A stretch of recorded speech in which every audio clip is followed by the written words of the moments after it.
Good evening and welcome to Channel 6 News. Tonight we'll be talking about the recent fires that have been plaguing the Idaho, Washington, and Montana region. The fires initially broke out on April 29th of this year, 1910, in Montana's Blackfeet National Forest. And the last of them are currently being put out by firefighters as we speak. These fires began as a result of a dry summer and were spread by winds as strong as hurricanes. This has been the largest fire in American history. So far, there have been a total of 1,736 fires that have spanned throughout the West. And now we go to senior correspondent Jackie that's on the scene. I'm coming to you live from just outside of Wallace, Idaho, where the fire has come to be known as the Big Burn and has led to extensive damage throughout the West. We've been suffering from droughts, entire towns have been demolished, and more than a third of Wallace has been burned down. I'm here with Ed Pulaski, one of the many heroes in this time of destruction. Ed, tell us what happened.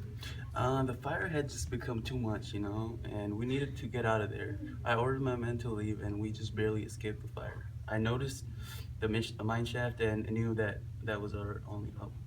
And how are you so successful in saving so many people? We laid in the tunnel together. I hung several blankets around the entrance and tried to keep the smoke out, but there was too much of smoke, so I had to splash some water on there. But after a while, I couldn't breathe, so I hid back in the tunnel, and everyone fell asleep, and we stayed there until morning. What were you expecting before you arrived at the site of the fire? Certainly not a situation as severe as this one. I have been following the news, and I knew that the fires were bad, but soot had reached up to Greenland, and smoke has been seen as far as New England, but this far exceeded my expectations. Thank you, Ed, for sharing your story. Ed was one of the over 4,000 firefighters and soldiers that joined the effort to stop the Big Burn.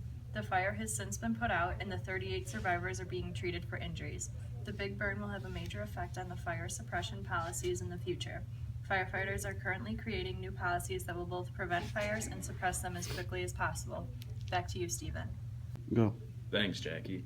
New reports have surfaced stating that 85 people have been killed so far by the fires. Some forests in Idaho have been so badly damaged that they are never expected to grow back. Additionally, the following images have been released. Right. Go. Attempts are being made to reimburse those with damaged property, but it is unlikely that many people will be reimbursed.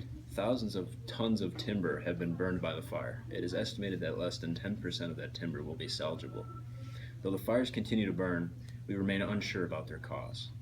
From those at Channel 6 News, I'm Steve Schmidt, wishing you a good night.